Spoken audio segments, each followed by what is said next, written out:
interpret that mo. Ilan na lang ba? Kung sasabihin ng Supreme Court, counted pa rin yung nagtatago, counted pa rin yung dalawang nakakulong. They were gonna still 16. But for me, ako personally, 16. Ano yung hirap na intindihin doon? Oh, 16 ha. Wala mahirap intindihin doon, Brad. Naiintindihan kita ha. So malinaw na ha. Wala nang bawian to. Kahit na maglatag sila ng sandamukal na maleta sa Senado, wala nang bawian. Na dapat 16 na boto para ma-impeach itong si Vice President Sara Duterte. Sang-ayon daw ho. Itong si Ping Lacson Boytago. Doon sa sinabi nitong si Presiding Officer Chis Escudero na 2/3, 16 ho ang kailangan para ma-impeach itong si Vice President Sara Duterte. Sinusugan naman ho nitong si Eric Silvester. Ang sinabi na yan itong si Chis Escudero. Pero bago yan, isang like at isang subscribe. Masaya na ho tayo dyan at sa mga gusto sumali sa ating community, yung join button nandyan lang ho sa baba. Ayun na nga. Bumanat na naman ho itong si Ping Lacson Boytago. Kesyo, hindi ako tutol. Bagkus, nakikisa ako sa pananaw na dapat 16 ang bilang sa ngayon kahit may nakakulong at nagtatago. Maliwanag ho yun mga kababayan. No? Ngayon, no, sang-ayon daw sila ngayon. O baka naman pagka naglatag sila ng maleta dyan sa Senado, biglang mag-iba isip nyo ha. Hinaano lang natin, kumbaga kinaklaro na natin dito sa PH Update. Karamihan ng mga senador, sang-ayon, majority na dalawa na to. Erwin Tulfo at Tuta Soto ay Ping Lacson Boytago. Itong grupo ng minority, given na ho yan. Hindi ho sila sang-ayon dyan sa gustong mangyari na yan. Nung ibang mga siraulong senador na gustong bawasan ng threshold para ma-impeach ito si VP Sara. Pakinggan muna natin ito si Erich bago tayo magtuloy-tuloy. No? My opinion there is just like the majority of us, then it has to be 16. Malinaw ha. Malinaw. Para sa Malacanang, 16. Pagalawin nyo yung baso. Hindi nyo ata pinapagalaw yung baso sinasabi ko siya. Pagalawin nyo yung baso para magbago ng opinion itong mga to. Hindi na magbabago yan. Ganyan lang naman mga politiko sa Pilipinas pagka sinabi nila maya-maya. Base sa pinaka-latest na pwede palang bawasan. Diba? Ganyan lang naman sila. Ngayon pa lang inahanda ko na ho kayo sa mga posibleng mangyari dito sa mga testimonya na to ng mga senador na to ha. It cannot be 14. It cannot be 14. Sabi po, 13. Ang tanong, maganda ba? Kung may question po dyan, Ang tanong, matindi ba? then let's that person go to the Supreme Court and question. Kasi may nagsasabi, paano yan? Yung tatlo, wala na, 21 na lang kayo, dapat mabawasan na. It is not for us to decide. Let the Supreme Court, they're the ones, who will make the decision. They are there to interpret the law. Kami po, ng mga mambabatas, we just, pass laws. Ito ba? Pero pag i-interpret po ng batas, nandiyan po yung mga magistrado. So, kung may nakikustyo po, kasi our stand right now, the majority of us, let's leave it at 16 because that's what the law says. It says 2/3 of all members. It did not say paano kung nakakulong. Malinaw ha. Baka hindi pinapagalaw ng Malacanang yung baso. I-comment sa baba, #pagalawin ng baso. Pagalawin ng baso. Pagulungin ng maleta. #pagulungin ng maleta. I-comment nyo sa baba, baka hindi pa pinapagulong yung maleta kaya ganito sinasabi nitong mga to. It did not say that. It did not specify. So let Supreme Court interpret that mo. Ilan na lang ba? Kung sasabihin ng Supreme Court, counted pa rin yung nagtatago, counted pa rin yung dalawang nakakulong. They were gonna still 16. But for me, ako personally, 16. Ano mahirap na intindihin doon? 16 ha. Wala mahirap intindihin doon, Brad. Naiintindihan kita ha. Baka ika nga alangan naman, di ba? Alangan impeachment yan. Alangan naman hindi pagulungin yung mga maleta. Dapat gumulong yung mga maleta para ika nga matuldukan na yung issue na yan. Eto, lipat muna tayo dito kay yan. Sinasabi ko sa iyo ha. Sinasabi ko sa iyo. Sinasabi ko na yan sa iyo, Wing Gatchalian. Di ba sabi ko sa iyo, bumaba ka dyan, magiging tampulan ka lang ng tokso dyan. Pagtitripan ka lang ng ating mga kababayan. Tingnan nyo ho to, alam nyo yung mga nagsasalita. Pagka merong speaker tapos dun sa baba merong nagsasign language. Yan na lang dapat gawin itong si itong si Wing Gatchalian habang nagsasalita itong si Chis Escudero. Sa bagay, base dun sa nakita natin, hindi ho birong maging presiding officer. Base sa kasalukuyang komposisyon ng Senado, tatlo lang ang nakikita natin posibleng maging presiding officer dyan. Una si Chis, si SP Cayetano, at itong si Senator Rodante Marcoleta. At itong si Pia Cayetano. Maliban doon, wala na ho tayo nakikita na pwede si Kiko Pangilinan hindi pwede doon. Baka sumigaw siya na sumigaw, mahirap na. Maninigaw yun di ba? Yung apat na yun, Rodante Marcoleta, Alan Cayetano, Chis Escudero, Pia Cayetano, yun lang apat na yun. At doon sa base sa kasalukuyang komposisyon ng Senado, yung tatlo na nakikita natin na posibleng tumayo bilang presiding officer, nasa minority, nasa grupo ni SP Cayetano. Yung isa lamang at palagay din natin boboto ito ng acquittal para dito kay VP Sara, ito si Chis Escudero. Ramdam ko. Ito ano pa yung mga larawan, naging flower base ka na. Pambihira. Ginawa kang flower base. Flower base ba yan? Ginawa kang snow globe. Pambihira mga kababayan. Basta kalokohan, Pilipino number 1, di ba? Basta kalokohan, ginawa taga-paypay, taga-bigay ng kape. Ginawa ka naman dito flower, ito ang flower base. Di ba? Hindi ako may gawa niyan. Kumbaga, kinumpile nung ibang mga makukulit sa social media, itong mga larawan na to. Yan na naman to. Pambihira ka talaga. Tinubuan ka na ng orchids. Tinubuan ka na ng bulaklak. Paano kasi hindi ka gumagalaw? Nakatanga ka lang. Doon ka sa baba, doon ka tumanga. Walang problema. Diba? Yan ang ganchilyo naman hula dito. Cross stitch, ganchilyo, lahat na lang. Pambihira.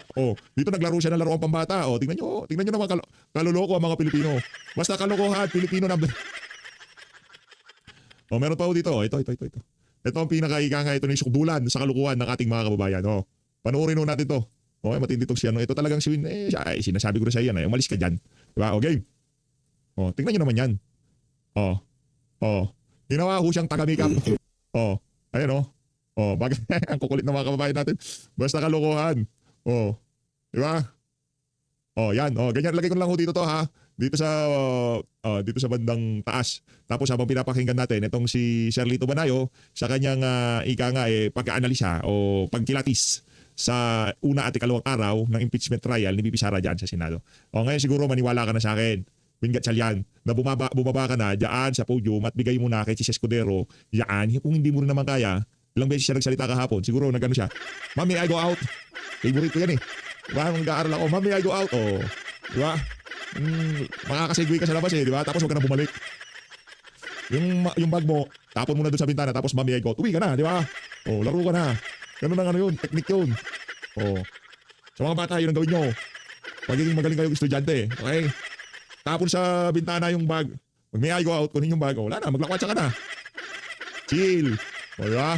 Papunta ko tayo kay Sherlito Banayo. Okay? Opo, kalipas po na 2 araw sa impeachment trial laban kay Vice President Sara Duterte. Ano po yung mga pauna ninyong assessment po, sir? Well, unang-una, merong mga prejudicial issues or tawagin na nating threshold issues, yun ang ginamit ng ating mga senator judges. Unang-una, yung tungkol sa presiding, sino nag-preside, no? Sapagkat dalawa ang opinion dyan. Yung isa nang inuhugot dun sa talakayan dun sa constitutional, talakayan ng mga miyembro o mga delegado dun sa Constitutional Commission na siyang humubog ng 1987 Constitution na parang malinaw na sinasabi na kung hindi rin lamang presidente, kasi pagkat specific doon na pag presidente ang tinatry sa impeachment trial, kailangan Chief Justice ang maging presiding officer. On the other hand, because every other impeachable officer, kung sino ang namumuno ng Senado at yun ang Senate President. But of course, that was given, ni-resolve yun na majority vote. Palagay ko, kung di ako nagkakamali, meron na nagano si Atty. Torreon yata, dumulog na sa Supreme Court tungkol sa issue na yun. No? So hintayin na lang natin kung ano ang kahihinatnan. No? Ba't dumulog pa si Atty. Torreon? Kung hindi na rin naman kini-question, dapat tinayaan na natin. Kung wala rin lang naman kumi-question sa prosecution o yung mga progressive grupo, kumbaga, nagpapasailalim ako sa galing nitong si Atty. Torreon, di ba? Ganun lang naman ho yun. Nagpapasailalim ako sa galing nitong si Atty. Torreon. Ano nga yan? Kumbaga, hindi ka naman abogado PH, bakit mo kinukontra si Atty. Torreon? Hindi ko kinukontra si Atty. Torreon. Atty. Torreon number 1.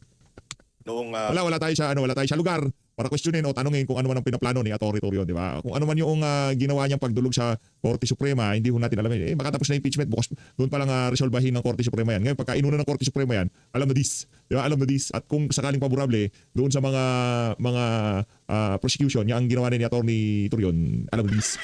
Dari tayo. Kaya nyo na, pwede bang i-withdraw yun? Yung pera, i-withdraw. Kaso na iniharap sa Korte Suprema.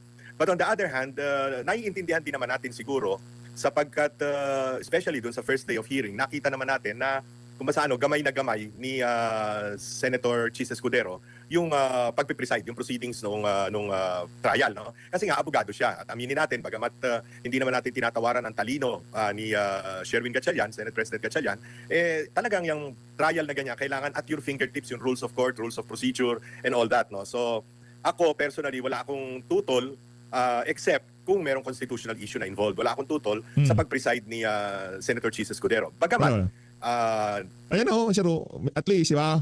Baka yung trip nito, kaya wala siyang nakakatuloy yung babae. Baka pagka natutulog yung mga girlfriend niya, yung mga makeup, yung pinakikialaman niya. Di ba, nag-inom na kayo, di ba? Nagpahiwating na siya, o tara, mag-inom. Hindi na singbibing. Ayun pala, papakialaman niya yung lipstick at saka yung makeup. Yung blush on. Walang yaka, Win. Lalastingin mo yung mga chicks tapos gagamitin mo lang pala yung makeup nila tsaka lipstick. Pambihirang yan. Kaya wala ka nakakatuloy yan. Kaya hanggang ngayon, single ka eh. Yaka. merong isa Ang nagyaya pa, babae. Tara, mag-inom tayo, Win. Sige no, sabi niya, chance ko na to. Ang chance pala niya ay para gamitin yung lipstick tsaka blush on. Pambihira ka, Win. Ayusin mo ha. ang agam-agam, lalo na yung mga nagdududa kay Senator Chis Escudero dahil nasangkot siya ng mga testigo na humarap pa sa Blue Ribbon Committee sa flood control scandals. At di umano ay batay sa mga testimonyang lumabas doon sa Blue Ribbon Committee hearings, dinadawit siya na nakatanggap siya doon sa mga mali-maleta o sabihin na natin kung ano man ang mga amounts doon sa flood control scandal. Yeah. Na ibig sabihin, kung ikaw ay merong sword of Damocles ang Malacanang sa ibabaw ng iyong ulo, no? Na pwede kang ma-pressure. Yun ang nakakatakot kung hindi panatag ang loob ng iba kay Senator Chis Escudero. But in In fairness, base sa as of today, ika nga, yung sword of Damocles hindi pa ginagamit ng mga siraulo sa Malacanang. fairness to the person, naging patas, naging fair ang kanyang handling so far nitong impeachment trial. Opo, and doon po naman Baka hindi pa binabagsak yung sword of Damocles. sa threshold, no, sa pag convict na sa isang impeachable official, wala na po ba tayong dapat na pag-usapan doon? Kasi sa unang araw nagbigay na ng pahayag ang mismong presiding officer, sa ikalawang araw na raise ulit pero same pa rin yung panindigan. Sir Lito? Yeah, palagay ko malinaw 'yon, ano, sapagkat talaga namang wala namang mahirap namang kung saan sinasabi nila na yung forthwith dati maraming interpretasyon. Ito ay mahirap na interpret mo kasi malinaw 2/3 of all the members of the Senate to convict. So kung wala ka nung 16 out of 24, no?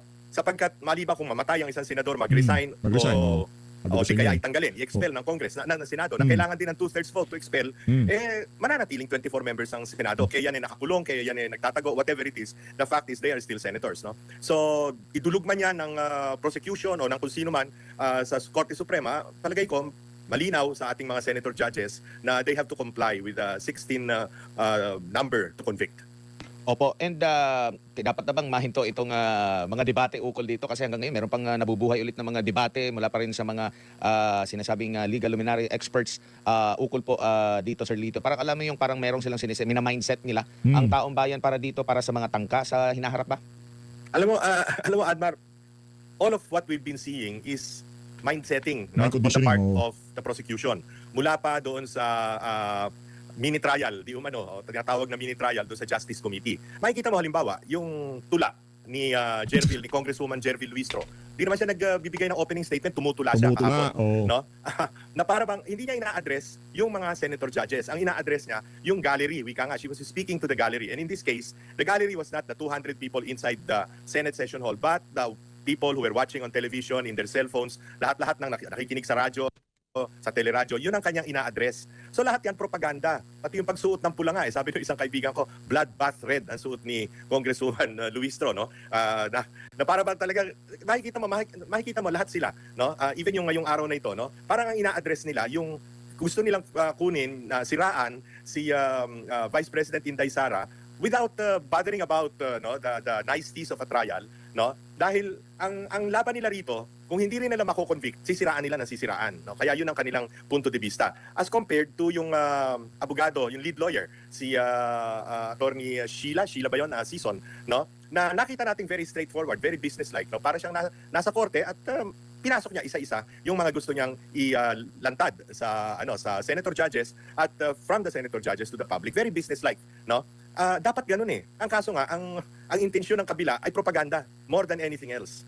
Opo, at ito rin yung tila kapansin-pansin at nag-o-object dito yung sa panig ng depensa kasi may mga laging mga opening statement bago pa man ang pagpipresent, meron agad na mga parang alam niyo yung meron pa mga komento, dagdag, Sir Lito. Tama, yung kanina, yung kay Congressman Lawrence Defensor ng Iloilo, no? Kailangan pa ba ng pasakalye? Tatawagin mo lang yung witness at tatanungin mo kung ano yung kanyang kaalaman tungkol sa kaso. Bakit kailangan pang pati yung sa Tacloban, na barilan, pati yung kung ano-anong, you can see na talagang they're trying to condemn, no, the Vice President in the public mind, no? Because one, baka natatakot sila hindi nila kayang makuha yung 16 na number of votes to convict. Or pangalawa, kung ganun, magpakaganon man, ang kanilang other option ay siraan si Vice President Inday Sara in the hope na bumaba ang kanyang popularity o pagtanggap sa kanya ng taong bayan, ang simpatya ng taong bayan sa kanya para sa darating na halalan naman sa 2028. Opo, doon naman po sa pag-play ng buong video o di kaya yung spliced video o yung part lang ng video, ano naman po ang basa niyo po dito, Sir Lito? Alam mo kasi, Admar, halos lahat naman tayo napanood na natin, no? Kaya nga. Yung video nung nagalit si Vice President Sara Duterte do sa ginawa sa kanyang Chief of Staff na si Zulaika Lopez, no? Nakita rin natin na yung meron talaga siyang mga patutsada na parang naiinis siya kay Pangulong Bongbong Marcos. Na yun naman ay mga natural na expression sa isang taong galit, sa isang taong nagkikimkim ng sama ng loob dahil she was betrayed, no? Kung mas she was treacherously betrayed, no?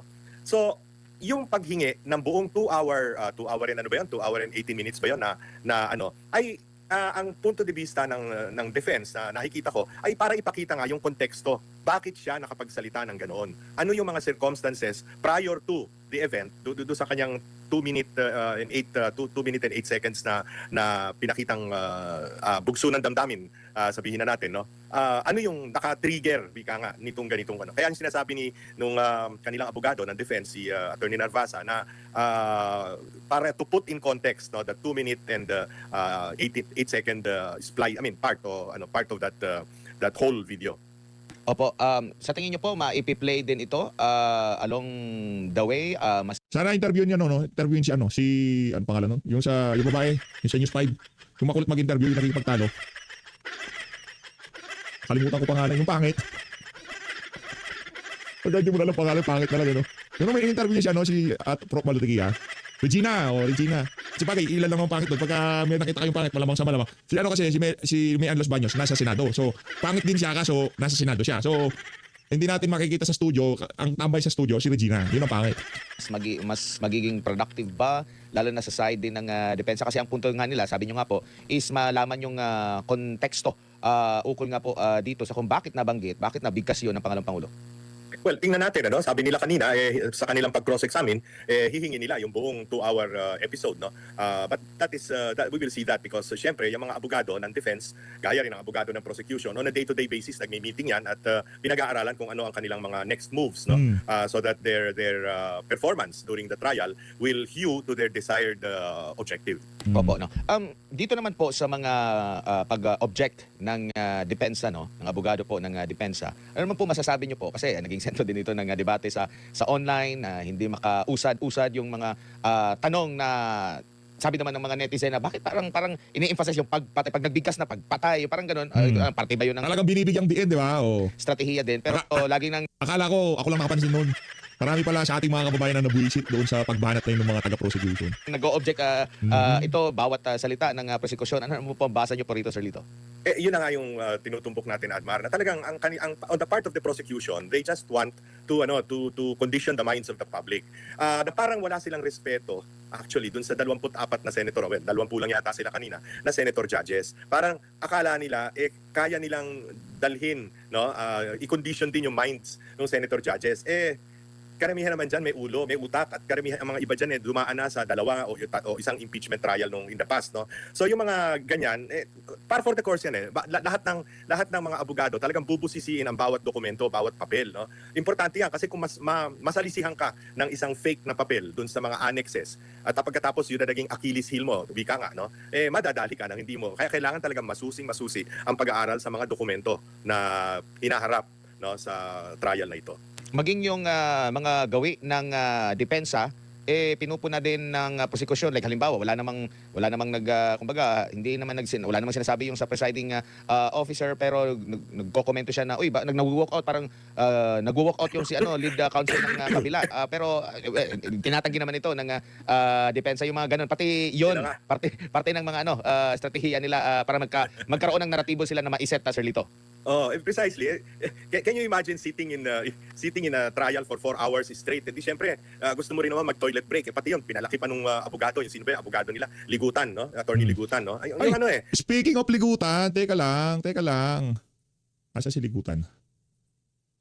Ligutan, where are you? Ito si Ligutan. Ito ho si Ligutan. Nakala niya, tuwang-tuwa sa kanya yung mga netizen. Ito ho si Ligutan ng mga kababayan. Ayun, no?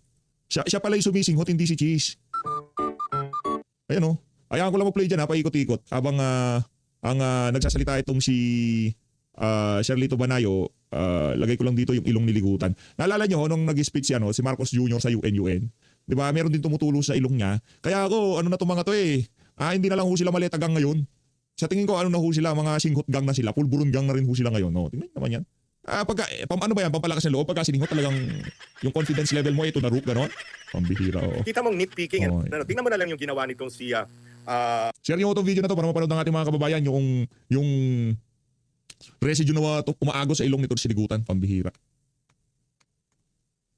Attorney Lorna Kapunan, no? Na dahil daw sa si Vice President Inday Sara ay nagpunta sa Senado nag-manifest siya doon sa mga senator judges through the presiding officer na si Senator Chis Escudero para lamang sabihin na balak nila, dahil total nagpunta naman daw sa Senado pero hindi humarap sa trial kanina, balak daw nila na tawagin siya as a hostile witness. I see that is pure grandstanding. Why am I saying that? Kung may balak ka palang tawagin as a hostile witness si Vice President Inday Sara, bakit ite-telegraph mo yung plano mo this early? Di gusto mo lamang makita sa TV at gusto mo lamang na pumapel, malinaw na malinaw. Hindi ba dapat kung meron kayong ganung plano, wag mo sabihin mo pagdating ng tamang oras. Kaya mabuti na lang kinorek siya ng presiding officer na si Senator Chis Escudero. No? Kita mo, lahat na lang ng kanilang kilos, kung talagang titingnan mo, nakatuon lamang dun sa conditioning ang mind ng public. Pati yung kanina, yung kanila isa sa mga spokesman, daming lang spokesman, yung si Congressman Adyong, no? Zia Alonto Adyong. Nag-go-gloat at sinasabi panalo sila dahil ang dami daw ng mga objections ng depensa na hindi sinustain ni makikita mo wala andito ita bagay. We're talking of a trial that will last for probably 92 days or even more, no? Pagkatapos para nagba-basketball na pumuntos ka ng isa, cheer ka na ng cheer, first quarter pa lamang naman, di ba? Yun ang halatang-halata sa kanila. Everything has been conditioning lang yan. Everything is intended only to demolish the Vice President's acceptance by the public. Sir, si Almar po ito. Ano po yung masasabi? Yes, Almar. Ano po masasabi niyo, sir, doon sa performance ng presiding judge kay Senator Judge Chis Escudero? Kasi kanina may na-interview ng SMNI si Attorney Panelo at pinalagan niya yung tila pagbibigay ng chance sa prosekusyon na magbigay pa ng opening statement, yung nabanggit nyo kanina na parang nagtutula at parang hinihikayat pa o ini-encourage pa yung mga taong bayan na parang pumanig sa kanila, imbis na dapat maglatag na agad ng ebidensya at ipakilala yung witness. At sinabi ni Attorney Panelo, naging trial by propaganda na po yung nangyari kanina, sir. Well, tama si Attorney Sal Panelo doon sa kanyang obserbasyon na yon. Pagkat malinaw na malinaw, propaganda lang yung habol ni Congressman Defensor. Kaya lang in a trial like this, pagbigyan na natin, kuminsan, kaya mo na silang pumuntos ng konti. Dahil, ano lang naman yan, pinagbigyan na lamang siguro. No? But yun na nga, all throughout this trial, bawat desisyon ng Senate Presiding Justice, in this case Senator Chis Escudero, pupulaan ng kabila at pupurihin ng kabila. Laging mangyayari yan. Kaya nga dyan may punto si Senator Alan Cayetano, although pina-strike sa record ni Senate President Win Gatchalian, yung binanggit nga niya na may parang sword of Damocles over the head of Senator Chis Escudero. Dahil nga merong mga akusasyon sa kanya na mismo sa Blue Ribbon Committee ng Senado narinig at mayat maya sinasabi ng ombudsman na hinahanda na nila yung kaso, etc. etc. Kaya parang may agam-agam ang natural, ang depensa at ang mga supporters ni Vice President Inday Sara na pakakayang-kaya itong i-pressure ng Malacanang. Malinaw naman kasi pangingialam ng Malacanang dito. Wag na tayong maglokohan. Unang-una, ang presidente mismo, kailangan ba niya magsalita tungkol dito sa impeachment? Magsasabi pa siya na kung ako yan miski na sabihin ng mga abogado ko pupunta ako diyan. That is irrelevant for him because hindi siya dapat makialam diyan Pati itong spokesperson niya kanina naman si Auntie Claire na kung siya raw ay abogado ng depensa hihikayatin niya si Vice President Inday Sara. Sino ba naman kukuha sa kanyang abogado to begin with, no? I mean, kita kumusta Aray mo, ibang klase talaga tong si Charlito Villanueva na yun. Ayos. Tinatrato nilang bobo ang mga tao no? Yun ang nakakainis sa ginagawa ng prosecution panel at ng administrasyon. Sir, balikan ko lang yung threshold ng botohan kasi nag-motion or nagbigay ng manifestation si Senator Ping Lacson at nabanggit nga niya na doon sa threshold dapat manatiling 16 kasi nabanggit din yun ni Senator Escudero before siya nag-preside at sinundan din ni Senator Pangilinan at binanggit niya, sinabi ni Senator Pangilinan na yung 16 votes na threshold pag-uusapan pa nila. So nakikita niyo po ba dito na maaaring magiging biktima na naman po ito ng Bendalo kagaya ng ginawa nila ngayon nung pinakauna, sir? Yung issue na yan ay hindi nila kayang i-resolve by themselves. That will have to be resolved by the Supreme Court, who is the arbiter of constitutional issues, no? Sapagkat napaka-importante niyan, Hindi nila maaring miski sa ratification ng treaty, lahat kailangan na dumaan yan sa panunuri ng Korte Suprema. At I'm sure darating yan sa Korte Suprema. For now, pumanatag na muna tayo na yan ang threshold, yan ang number of votes needed to convict, which is 16 votes. Tungkol naman po doon sa tanong kanina ni Senator Risa Ontiveros sa parang nagbigay na siya ng closing statement, na parang nabigyan na ng na verdict na nabigyan na ng hatol itong si Vice President Sara Duterte doon nga sa the way siya nagtatanong kanina sa prosecution, sir. Actually, nagulat ako doon sapagkat dapat agad-agad nag-rule ang presiding officer na that was out of order. no? Sapagkat yung question niya na do you think it is an impeachable? Hindi, talagang mali, no? Whether hindi ko lang alam kung scripted 'yon at trabaho nag-script sila nung abogado ng prosecution na si Ligutan, mukhang hindi naman. Mukhang kasi si Senadora Risa naman maraming beses ng salita ng salita na parang kung basta yun na nga yung kung matatandaan mo Almar, di ba sinita yan ni Senator Marcoleta na kasi nga palibasa hindi ka abogado or words to that effect, di ba? Kasi nga yan ang nakakalungkot dito sa ating Senado lilima ang abogado, no? At boto tayo ng boto ng mga tao na hindi naman natin malaman kung sila ay kwalipikadong maging senador to begin with. Natatandaan ko nung unang beses akong bumoto para sa Senado, 8 lang noon ang binoboto before martial law, right before martial law, bumoto ako para sa Senado.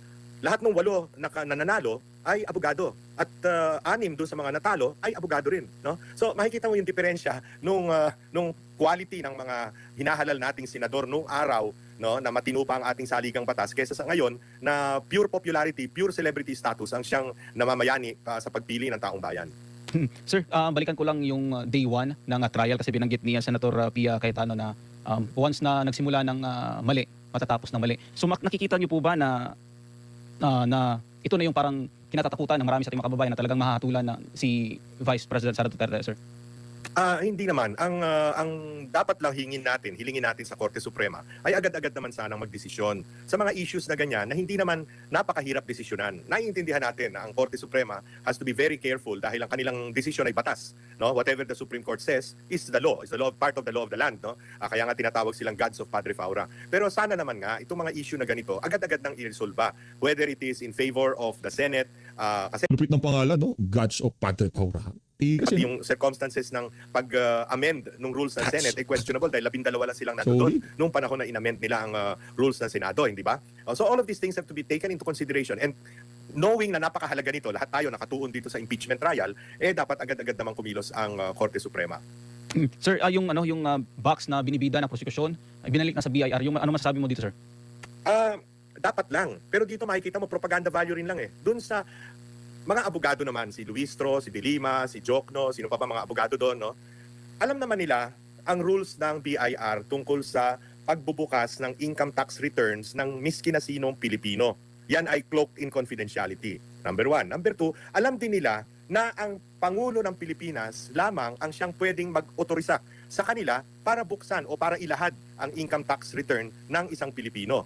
So kung talagang gusto nila na yung magic box na yan, yung green box na yan, ay mabuksan, dapat doon pa lamang sa Justice Committee hearing, sumulat na sila sa Malacanang at humingi na sila ng permiso na buksan ito para itong si BIR Commissioner, ano ba apelyido niya, Mendoza ba yun? Hindi naman yung pupunta doon in compliance with the demand or the subpoena duces tecum of the Justice Committee, kailangan siyang magpunta doon, kailangan niya sundin, pero alam din niya na batay sa batas, hindi pwedeng basta buksan yan, no? So malinaw yung kaya nga sinabi ng mga senador, hindi pwede ibabalik namin yan, no? Sa tamang panahon at gumawa kayo balik natin yan sa BIR, let them be the one to decide what to do. Hindi trabaho ng senator judges na mangialam diyan sa ITRs na yan. Opo, si Admar po ito ulit, Sir Yes, Lito. Admar. Dito po sa impeachment na ito, nakikita niyo po ba na makakatulong din ito kay Vice President Sara Duterte? Kasi alam naman natin na siya po ay nagpahayag na natatakbo sa 2028. Ito bang impeachment trial na ito makakapag-solidify din lalo sa kanya pong kandidatura? Lalo na kung kanya pong mapatutunayan na siya ay inosente dun sa mga aligasyon laban sa kanya.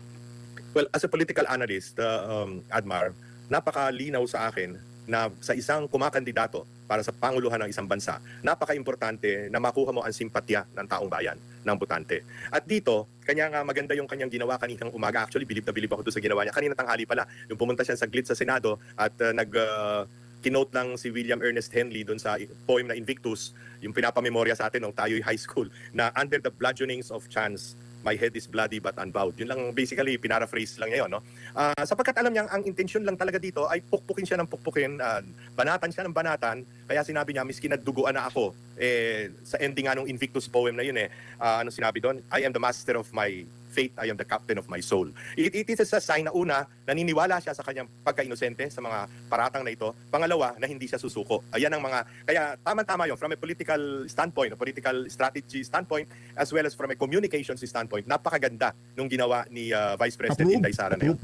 pero ang sa panig naman ng prosekusyon, parang nakikita nila na makaka-justify ito lalo doon sa aming claim na talagang marahas itong pangalawang pangulo, Sir Lito. Sino bang congressman na nagsabi nun? Baka dapat basahin lang niya yung poem na Invictus, no? Para maintindihan niya kung ano yun. Baka hindi niya napag-aralan yun nung siya ay high school, no? Alam mo, yun ang problema eh. Maraming Tino yan. Yun na nga problema, Atty. Lito Banayo. Yung problema, tinatapon ko yung bag doon sa bintana. Kaya siguro isa ako doon sa mga hindi nakapag-aral dyan sa Invictus. Tingnan mo na lang. Ang Invictus. depensa, iisa ang spokesman, si Michael Powa, Attorney Michael Powa, na bagamat hindi ko naman siya kilala, hindi pa kami nagkikita, no? Hinahangaan ko dahil siya ay cool, he is very deliberate, he is very cautious about what he's saying. Tinutumbok niya ang issue, hindi siya nambobola. Samantalang makikita mo yung prosecution na sila, ilan ang kanilang spokesman, 5, 6, kung sino-sino nagsasalita para sa kanila, na kung minsan nagpapapogi lang, gusto lamang yung 2 minutes of fame, no? Or 2 seconds of fame, as we call it, no? Mema lang, may masabi lang, biski na hindi naman talaga pinag-isipan ng mabuti. Opo, doon po naman sa nabanggit na unbothered, no, na hinugot niya mula sa Invictus, Sir Lito, doon sa aura niya kanina, tumutugma ba, Sir Lito? Oo, hindi ba parang napaka-confident ng dating, no? Parang she's at peace with herself, at peace with the world, hindi ba? Napakaganda ng yung alam mo Admari, pare-pareho naman tayong nasa communications, so sanay naman tayo doon sa impact ng salita, ng demeanor, no? At kitang-kita natin no, na napakaganda ng dating niya, no? Para bang sinabi ito ba mamamatay tao, yung klase yung bang itsura na yan, mamamatay tao, no? I mean, they can interpret it however they want, no? But at the end of the day, makikita ng taong bayan na kampante siya, no? Confident siya sa trial na ito. Opo, and nakikita nyo rin ba na mapapadalas or aparte lang din yon ng pagpapaboost sa moral ng depensa din? Alam niyo naman po. Or tingin nyo hindi na rin nakantabay yung sa part ng depensa o prosecution sa mga pinag-uusapan sa mundo ng social media po, Sir Lito? Alam mo ang explanation ni Michael Powa, si Vice President Inday Sara, talagang ganon na ayaw niyang gagambalain pa kayo kung gusto niya i-meeting yung kanyang defense team. Siya ang pumunta, imbis na papuntahin sila sa isang lugar. I have a personal experience with that, Admar, no? Mabuting mabanggit natin dito. Nung ako ay administrator ng National Food Authority, pumunta ako sa Davao. Mayor siya ng Davao nung panahon na yon. Ayan. Pumunta ako sa Yan, maganda yung kwento na yan. Davao para mag-inspeksyon. As is natural, as is customary, pag ikaw ay appointed official, pupunta ka sa syudad ng isang elective official, magko-courtesy call ka, hindi ba? Natural yun na, part of our political culture. So humingi ako sa kanya ng meeting, pupunta ako sa City Hall. Alam mo ginawa ni Vice President, Mayor Inday Sara noon? Kasi daw may sakit yung kanyang panganay, pipilitin niya, medyo abala siya noon. Alam mo, siya ang nagpunta sa hotel ko. Siya ang nagpunta, doon kami nag-meeting sa lounge ng hotel. Imbis na ako ang papuntahin doon sa kanyang tanggapan, siya ang pumunta. Ako naman appointed official lang, siya elected official. No? Kita mo, naniniwala ako doon sa sinabi ni Michael Powa na dahil 2:00 nga, mag-uumpisa na yung trial, kaya maaga pa, nandoon na sila sa Senado at siya ang pumunta sa Senado para sila makausap. At kaya rin ayaw niya magsalita dahil ang pakay lang niya ay makausap yung kanyang defense panel. Opo. Tsaka yung mga statement din po, no, parang halimbawa pinupunan nila yung naging statement ni Vice President Sara Duterte na hinugot doon nga sa Invictus. Tapos sila lang yung nagbuboost sa kanilang moral din sa panig ng prosecution. Nabanggit mga kanina na panaypuri sa kanilang naging performance. Panalo daw yung taong bayan, wagi daw yung taong bayan doon sa first day. Narinig na naman natin na nabanggit mga kanina na nagsabi nga na parang maganda kasi panay yung objection na overrule. Yun yung naging batayan. So kasama ito lahat sa mga pang-optics lamang po, Sir Lito. All of this is optics, no? Tawag ko nga dyan sa ginagawa nila, whistling in the dark, no? Palibasa alam nila matatalo sila, pinapalakas na lang nila ang loob nila at binobola na lang nila ang taong bayan. Isama na natin yung AVP. Alin? Yung AVP, yung audiovisual presentation na ginawa nila na pagpapakilala doon sa mga prosecution. Parang first time po bang sa dami po ng mga impeachment trial natin at saka mga kaso impeachment, ito ba yung first time na nakita mo na may ganong klase ng pamamaraan? Totoo. Yun na nga lahat propaganda. Pero there is something I noticed in this trial, ano? Ang mga abogado ni Vice President Inday Sara, lahat 50 years old and below, no? Halos kasing idara niya o mas bata sa kanya, except I think for one, no? Halos lahat kasing idara niya. Doon naman sa kabila, well, si Congresswoman Luistro, kaedad yan ni Sara, matanda ng buwan yata kay Inday Sara, no? Di nga. Kaidaran lang ni Luistro, si VP Sara. Kala ko tita ni VP Sara si Luistro. Ang tanda na kasi ni Luistro. Matanda rin ng isang taon or so doon sa lead lawyer ng depensa, no? Pero ang composition noong prosecution panel, well, si Lorna Capunan 76 years old na yata yan, si Laila de Lima 66, si Chel Jokno 65, no? Puro sila mga medyo ano na, no? I'm just saying this not to ano, ako naman may edad na rin, but just to see makikita natin sa darating na mga araw yung mental reflexes na makikita natin against yung mga batang abogado na nagpapakita ng kanilang husay versus yung mga sanay na daw na abogado, no, na parang kampante na sa kanilang kinalalagyan, no, dahil inabot na nila yung edad na sila ay bika nga made na. Kaya nakakatuwang panuorin, no, yung ginagawa ng mga abogado dito sa trial na ito. Huli na lang po, Sir Lito, maliban doon sa mga argumento na magkabilang panig, pati yung pasintabi na sa mga yung iba nababasa ko sa mga comment section po, Sir Lito, na imbis na makinig siya yung kahapon sa opening statement noong sa prosecution panel, doon sila sa medyo laway na natutok, na distract, tapos kanina na naman Sipon, yan o, yan o. doon sa pasintabi sa Sipon, yung mga ganito po. So kailangan talaga Kadiri itong mga to. paghaharap ka kasi ang daming Telenovela nanonood. ka. Opo. Telenovela nga yan, Admare, no? Yan ang problema sa ganyang trial na in full view of the public, no? Bansa pa naman tayo ng mga mahilig sa telenovela, kaya tingin natin dyan telenovela din, ano? It's sad, it's a sad reflection. Pero lalo namang akong hindi ko maintindihan itong mga ilang kaparian ng Romano Katoliko na nagpunta pa dun sa Senado nung Sabado at Ayun na, mag-uumpisa na yung ikatlong unang linggo at ikatlong araw. Ito na ho ang huling sesyon ngayong linggo diyan sa impeachment court. So Luis, maraming salamat. Mag-uumpisa na ho, kaya kailangan ko nang putulin to dahil pupunta na ho tayo. So Luis, maraming salamat sa pagsuporta sa PH Update. Mag-ingat ho kayo lahat. Mahal natin ang Pilipinas.